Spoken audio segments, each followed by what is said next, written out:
Então, Débora, o que escutar? Quando falar e quando silenciar? Qual deve ser o foco da nossa escuta? Quando falar é um sinal de que existe dificuldade em lidar com o silêncio. O que a gente faz, né? Quando ficar em silêncio não ajuda na condução da consulta. Então, a gente está aqui lançando uma série de questões para tentar aprofundar a nossa escuta e torná-la, assim, uma ferramenta muito mais potente, né?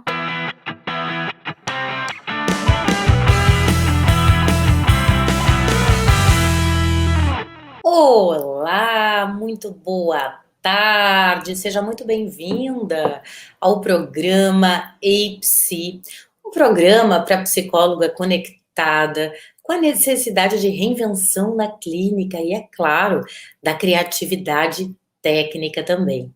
Eu sou a Débora Coelho, psicoterapeuta e mentora de psicólogas que levam a profissão a sério, que levam a profissão no peito. E olha só, eu ajudo você a trabalhar menos e a ganhar mais com atendimentos de extrema qualidade. Então, se você vem gostando dos conteúdos e acha que mais colegas podem se interessar por esse vídeo, marque a sua colega, chama ela para vir conversar com a gente, deixa a tua pergunta ou indique os assuntos que você gostaria de me ver falar aqui nos comentários, tá? Vou ficar esperando. Assim, você me dá um retorno de quais conteúdos são mais relevantes, mais importantes para você, para que eu possa preparar materiais de valor que te ajudam a virar o jogo do consultório. Porque eu não sei se tu sabes, mas a minha missão esse ano é ajudar o máximo de colegas a criar coragem, coragem, porque a gente precisa de coragem também, para justamente impulsionar o teu consultório, viver confortavelmente dos teus próprios atendimentos, sabendo captar pacientes, com uma divulgação íntegra e ética, atraindo pacientes pela qualidade do trabalho que tu entregas nas consultas. Ah, que delícia, hein? E eu quero te pegar pela mão e te levar para um outro nível de realização clínica, com resultados financeiros e resultados clínicos incríveis. Confie em mim. E hoje a gente vai conversar, então, atendimento de extrema qualidade, né? Hoje eu vou te contar 4 orientações para realizar os atendimentos de extrema qualidade. Vou começar te dizendo o que é o atendimento de extrema qualidade, né? Primeiro ponto, passa por você fazer o melhor acolhimento da sua vida.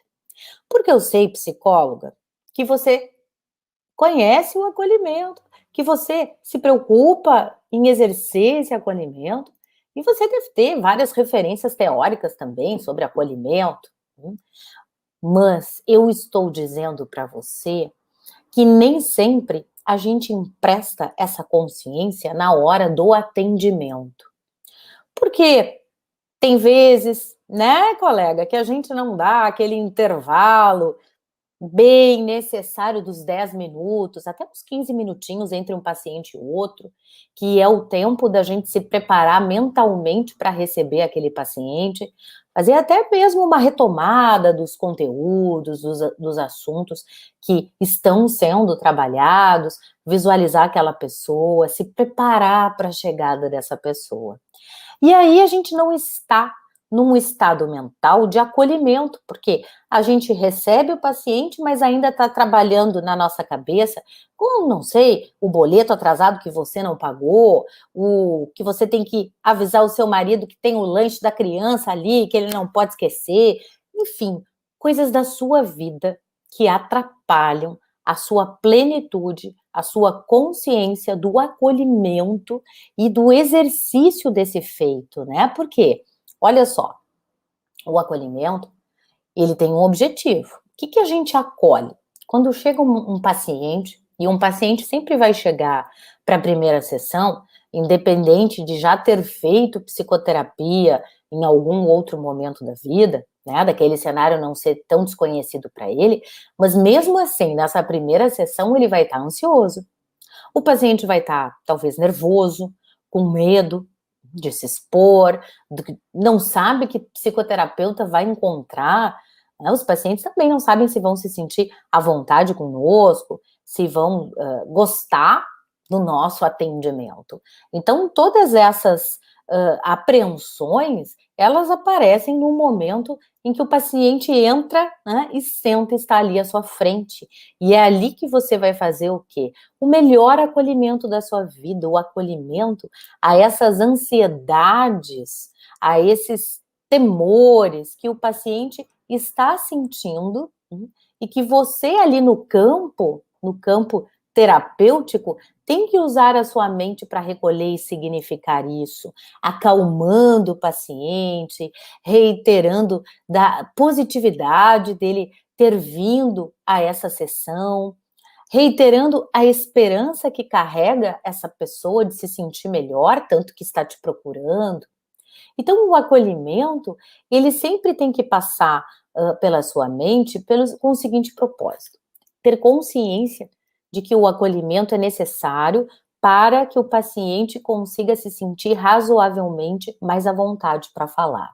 Porque você vai acolher as ansiedades. Isso significa tornar o campo mais aberto, mais empático, para que a pessoa possa se sentir confortável, aconchegada, pelo seu olhar, pelo seu modo de voz, o seu tom de voz, pela maneira afável que você conduz e que você encoraja, ela vai se sentir, então, com mais condições de entrar nesse estilo de conversa que se chama psicoterapia. O acolhimento é o número 1, mas aí a gente vai seguir, olha só. 2, o segundo ponto, um planejamento terapêutico que impressiona pela estrutura e organização. Porque assim, o teu planejamento, ele vai ser transparente, ele vai ser seguro. Então a gente tem que parar e pensar mesmo, como é que a gente planeja o tratamento? E como é que a gente planeja o tratamento? A partir de um projeto terapêutico singular com o seu paciente. Isso significa, gente, ter bastante consciência da nossa condução no processo terapêutico, né? Que somos nós que vamos conduzir esse paciente para que ele experimente maior consciência, inclusive, das questões, dos sintomas, dos sofrimentos que ele tem que avançar, e que ele tenha objetivos que ele saiba. Quais são os objetivos que a gente vai trabalhar? Bom, depende de cada situação. Tem vezes que os objetivos, eles vão, o tratamento pode ser um pouquinho mais longo, e a gente elege, junto com o paciente, 2 objetivos, 3 objetivos. Depois de um tempo, a gente vai fazer o quê? A retomada desses objetivos, à medida em que a gente percebe que o paciente está caminhando na direção da melhora, que já está com uma vida mais organizada, que já reconhece alguns sentimentos, que talvez esteja convivendo melhor na família, que talvez esteja com menos ansiedade. Bom, a gente vai reconhecer que tem sim resultados do nosso trabalho.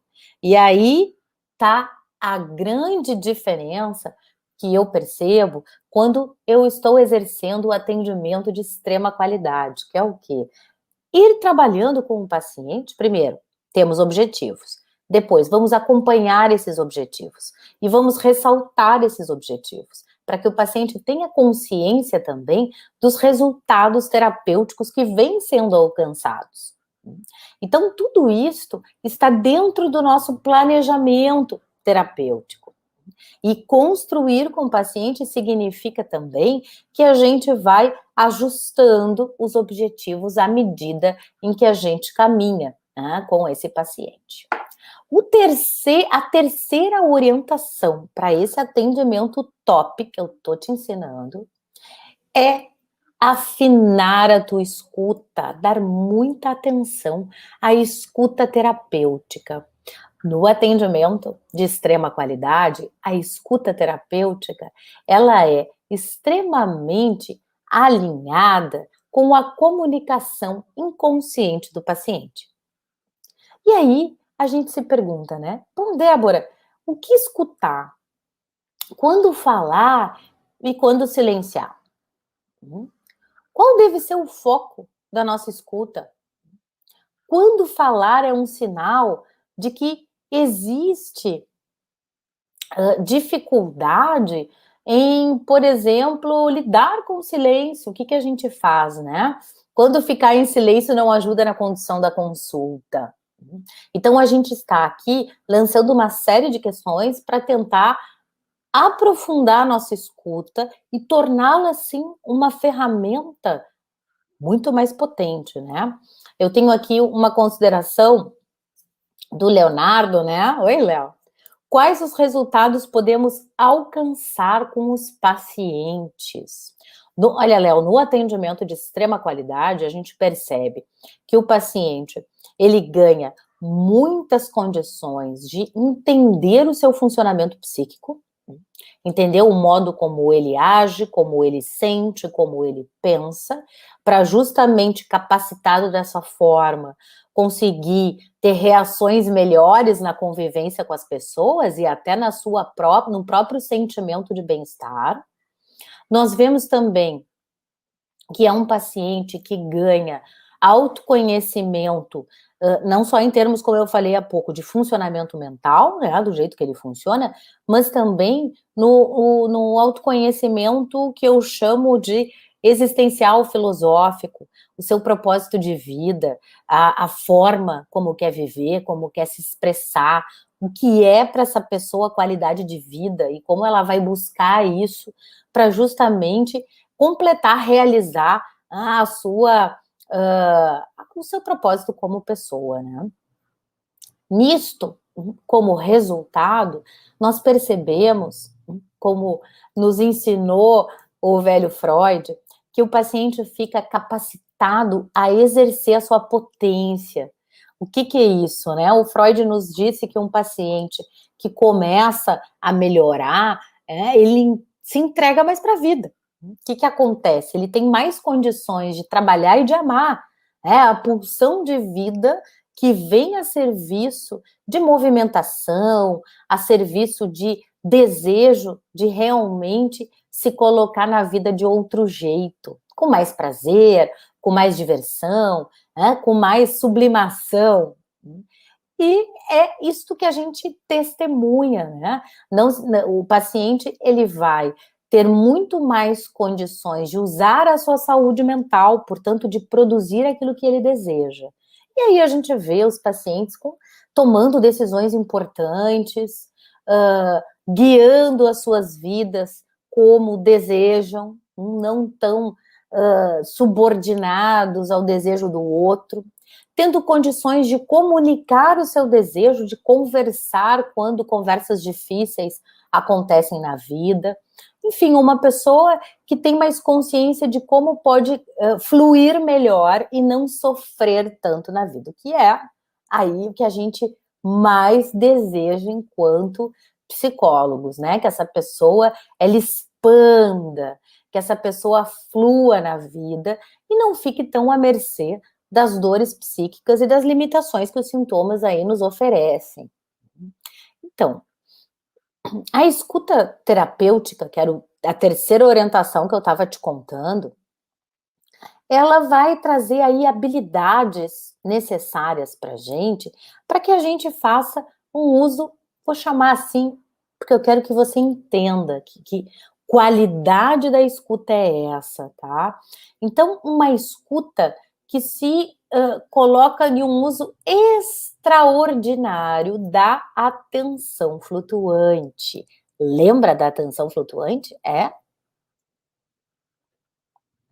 Vou tomar o meu cafezinho, porque aqui em Porto Alegre tá um frio, bicho. Então, só com muito cafezinho pra gente seguir aqui nesse papo, né? Olha só, a atenção flutuante é um ensinamento também do velho Freud, em que a gente vai acrescendo de outras orientações psicanalíticas, como do Bion e do Antonino Ferro, para que a gente entenda, e isso aqui que eu vou te contar é muito importante, é o chantilly do atendimento de extrema qualidade. Qual é o modo que você vai operar com a sua mente? Ah, colega, a atenção flutuante é o que o Freud, então, nos legou. Mas a atenção flutuante na prática, eu quero que você perceba, ela vai acontecer pela projeção na sua mente de uma série de imagens. À medida em que o paciente relata, conta, você no que aconteceu com ele, que imobilizou, o que vai acontecer com você, né? O paciente diz X e a sua mente vai para X1. O que você vai fazer com essa informação? Você vai pensar nesses seus pensamentos que foram produzidos pela fala do paciente. Que sensações tem ali? Que memórias suas foram evocadas? Que caldo afetivo é esse? Porque esse caldo afetivo vai sinalizar questões que estão ali no campo entre você e o paciente, entende? É essa a qualidade que, por exemplo, o Bion vai chamar de reverie, que é o que as imagens que são projetadas quando a gente escuta uma história, quando a gente escuta a história do paciente também.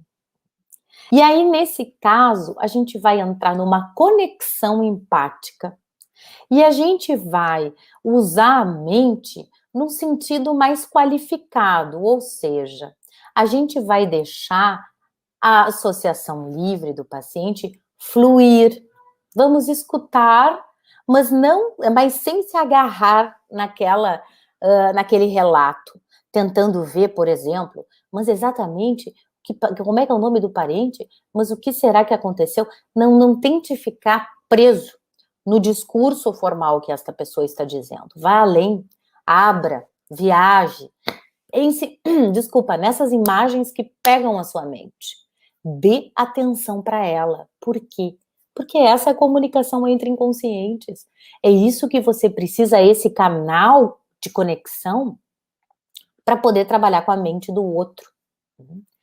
E nesse caminho de um trabalho mais específico, mais sofisticado com a nossa mente, para que a gente possa se conectar com a mente do paciente, eu vou te dizer que tem aí uma ferramenta, a ferramenta assim, premium, tops, que também o velho Freud nos ensinou, o Jung sofisticou e a gente tem aí, e não usamos, né, colega? A interpretação dos sonhos. Por quê? Porque o modo de funcionar da nossa mente na sessão, colega, a gente chama aqui, no atendimento de extrema qualidade, de modo onírico. Tá? Isso é uma delícia. O modo onírico da mente funcionar. Quando a gente já ultrapassou aquela fase dos atendimentos, em que a gente fica muito apegada, né, ao discurso real do paciente. Então, agora a gente vai viajar por outra esfera, através das palavras, por aquilo que as palavras carregam, pelos afetos em si, e é aí que geramos a conexão. Quando nós vamos trabalhar com sonhos, nós temos ali o quê? Imagens do inconsciente. De bandeja para você, olha que delícia! Imagens do inconsciente do seu paciente que vão permitir com que você entenda o que esse inconsciente está sinalizando e que talvez ainda não apareça no discurso dessa pessoa. Que temas, que situações precisam ser reelaboradas e se repetem nos sonhos. Então, com os sonhos, a gente tem certamente aí uma maneira de chegar perto do inconsciente. A gente tem uma maneira de como trabalhar com os conflitos. A pessoa também se encanta. Os pacientes que trazem os sonhos, o que geralmente, depois de uma sessão em que nós trabalhamos o sonho, o que eles dizem? Tô louca para sonhar de novo, Débora. Eu quero sonhar, eu quero trazer outro sonho, e aí a pessoa sai animada, né? Ela sai animada porque é uma maneira menos abstrata, da pessoa entender a sua vida mental. E aí, no nosso atendimento de extrema qualidade, eu ensino como é possível trabalhar com os personagens da sessão, os personagens do sonho, as partes psíquicas dos pacientes representadas nos personagens. E essa compreensão, ela faz muito sentido para os pacientes. É como se a gente pudesse materializar o que acontece dentro da mente deles. E esse efeito, ele é um divisor de águas. Por quê? Porque nós queremos, no atendimento de extrema qualidade, pacientes engajados, né, pessoal? Pacientes desejantes. O que a gente chama aqui de paciente filé, né? O que é o paciente filé? É o paciente que está afim de se conhecer, afim, envolvido com o processo, e certamente, ao estar envolvido, a gente vê um crescimento muito mais rápido dessa pessoa. E o nosso trabalho fica mais empolgante, né? Porque sustentar um atendimento no qual tu tenhas que desejar pelo teu paciente, não vale, né? Esse paciente, a gente diz, olha, no momento eu percebo que tu não estás com desejo suficiente, porque para manter uma psicoterapia, meu amigo, o desejo tem que estar transbordante. Quero muito ser ajudado, quero muito me transformar, quero muito ajuda, né? Se não rola por aí, então a gente diz para o paciente que não podemos atender, que quem sabe ele vai se beneficiar de outro tipo de atendimento, de outro tipo de busca, não aquela busca. Então, o paciente que traz o sonho, que começa a entender a sua vida mental, ele realmente está empolgadíssimo. E ele vai prestar atenção mais nos seus sentimentos, né? Porque a gente ensina a alfabetização emocional também. Ele vai ficar mais atento a esse campo, que é o campo de voltar e ter o trabalho com memórias de diferentes épocas, vínculos também, para que a gente possa fazer essa retomada com o paciente de diferentes ciclos na sua vida, fases do seu ser, juntando, como o Deleuze tem uma imagem lindíssima que eu sempre refiro, né, o tempo como um lençol de pontas nas quais a gente encontra diferentes épocas, né? E o sonho vai trazendo essa possibilidade de reconstrução, de sentido para esta pessoa. E aí, né, a gente consegue realmente chegar perto do núcleo da mudança psíquica, que é a nossa intenção maior, né? O quarto ponto que precisa aí, né, das orientações para um atendimento de extrema qualidade, é também pensar, né, a gente falou de como você vai trabalhar dentro do seu consultório com um paciente. Agora, eu quero que você pense o seguinte, como é que vão saber do seu trabalho fora do consultório? Seu paciente está ali, ele está sabendo, você já está caminhando para qualificar, aprimorar, né, deixar top o seu atendimento, beleza. Mas quem mais sabe? Quem mais acompanha o seu crescimento, o seu desenvolvimento enquanto profissional? Pois então, não é mais feio, não é mais inadequado, não é mais fora de tom um psicólogo, uma psicóloga, trabalhar com o seu, né, divulgar, melhor dizendo, o seu trabalho nas redes sociais. Agora, chegou a hora de você quebrar alguns tabus. Eu nem diria que era tabu, né? Porque é um tabu, pessoal. Eu não sei se você concorda comigo. Escreve aí para mim, comenta se você também tem esse senão, assim, ai, Débora, será que eu vou divulgar? Vou me sentir me expondo nas redes? Ou você já ultrapassou isso? Hein? Diz aí para mim, já ultrapassou? Se já ultrapassou, vai aí, ó, vai ganhar o meu like vitorioso, hein? Porque a gente tem que celebrar quando a gente ultrapassa essas mentalidades limitantes. Porque, na verdade, o que a gente tem? A gente tem vergonha. A gente tem vergonha. E vergonha do quê? De errar. Então, aí, por vergonha de errar, né, que a gente coloca o nome vergonha de me expor, E vergonha de mostrar o trabalho, a gente não aparece. E o aparecer, ele é importante, porque eu não sei se você se lembra, você como psicóloga, você tem uma função social nisso. O seu trabalho tem uma importância e a pandemia veio com N motivos para a gente refletir sobre a humanidade e para valorizar o nosso trabalho de psicólogo. Então, as pessoas cada vez mais buscando os nossos trabalhos, se beneficiando, e a gente também entendendo que a nossa função é produzir conteúdo de informação. Se você escreve, por exemplo, da necessidade de sentir tristeza numa época como a nossa, né, numa época na qual as pessoas não podem ficar tristes, as pessoas não podem curtir uma fossa, né, curtir o seu luto, porque logo tem que estar bem, tem que estar produtiva, porque ninguém quer ter em casa, né, uma pessoa deprê. Então, no momento em que você escreve um material, publica isso na rede, quantas pessoas vão se beneficiar sabendo que elas têm direito à tristeza? E isso é ser inadequada?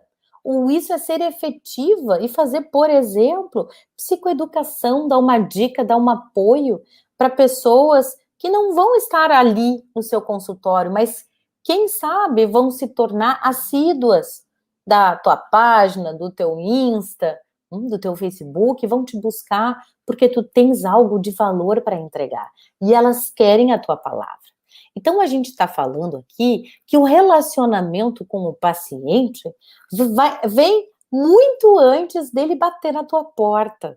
O relacionamento começa com marketing. O marketing para psicólogos, no qual a gente vai desenvolver, então, esses conteúdos específicos para poder ensinar, para poder dar uma dica, para poder dar uma palavra sobre saúde mental. E olha aí que legal, né? Você vai começar a atrair o seu paciente ideal.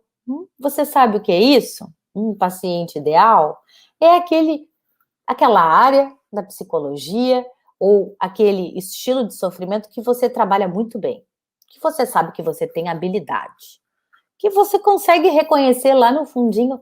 Não, eu adoro trabalhar com mulheres, como é o meu caso. Eu adoro trabalhar com casais, como é o meu caso.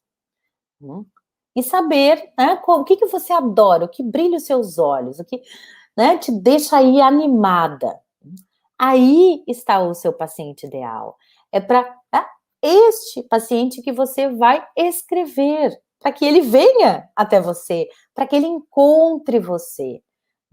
E quando ele chegar, ele já vai ter referência, porque já te acompanha, sabe do teu jeito, né, como tu trabalhas, enfim, e sabe do seu valor. E isso vai te ajudar, sabe a quê? A cobrar o teu preço justo e não ficar na insegurança de apostar num valor que é realmente aí de acordo com a tua trajetória profissional e que o preço deve ilustrar esse seu crescimento profissional também, por isso que a gente reajusta, revê o valor, né? Bom, o que eu diria para você? Para fazer o atendimento de extrema qualidade, você tem que dar tempo para preparar a sessão, organizar um checklist, para que você se sinta razoavelmente segura na hora de atender. Ter esse caminho, né, esses 10, 15 minutinhos entre um paciente e outro, para poder realmente se preparar para receber essa pessoa. É importante lembrar da função do acolhimento, de explicar como funciona a psicoterapia, como é o seu modo de conduzir e escutar a pessoa, sem interromper e comentar, né? Mantendo ali a neutralidade, mas incentivando a falar. E, no fim, reserve 10, 15 minutinhos, não 5, para poder explicar o contrato, passar, né, uma cópia do mesmo, caso você faça assim, para que a pessoa fique ciente também da responsabilidade dela no processo terapêutico. Um jeito certo de se trabalhar e executar essa oportunidade, que é o atendimento de extrema qualidade, é justamente escutar aqui as minhas orientações e seguir esse passo a passo que eu estou te dando, sem querer inventar moda, mas você pode dar o seu toque pessoal. Pensa que essa é a estratégia que eu estou te entregando para que você possa ter em mãos um mapa para a sua clínica nova. E isso começa hoje. Faça uma lista dos pacientes que você já atendeu, dos pacientes que estão em atendimento e marque ali os resultados. O que você foi trabalhando e o paciente, junto com você, foi produzindo de mudança. Marque ali os resultados, para que depois você possa ter clareza sobre os benefícios que o seu trabalho promove. Quando alguém te pergunta quais são os benefícios que o teu trabalho promove, não dá para dizer não, é para saber responder. Não, os benefícios que os pacientes ganham fazendo tratamento comigo, se envolvendo na tarefa terapêutica comigo, é autoconhecimento para o funcionamento mental, alfabetização emocional, tomada de decisões, capacidade de manter o seu desejo sem ser atingido por outros, capacidade de conversar e se comunicar de um modo mais eficiente, e assim eu posso te dizer vários outros benefícios que eu tenho consciência que o trabalho que eu executo faz. E eu quero que você faça isso. E você vai ver como é importante a gente ter esse domínio do nosso fazer, né? Que é, ora bolas, é ter realmente consciência do que acontece no seu espaço terapêutico, né? E quais são aí as suas habilidades. Não esquece que a minha tarefa esse ano é ajudar você, psicóloga, a trabalhar menos, faturar mais, com atendimentos de extrema qualidade, desenvolvendo todo o seu potencial de trabalho. Se você gostou desse conteúdo, marca a tua amiga que também está precisando desse incentivo e chama uma turma para ir junto hoje, tá bem? Então, obrigada pela companhia, um abraço cheio de sonhos e tchau, tchau!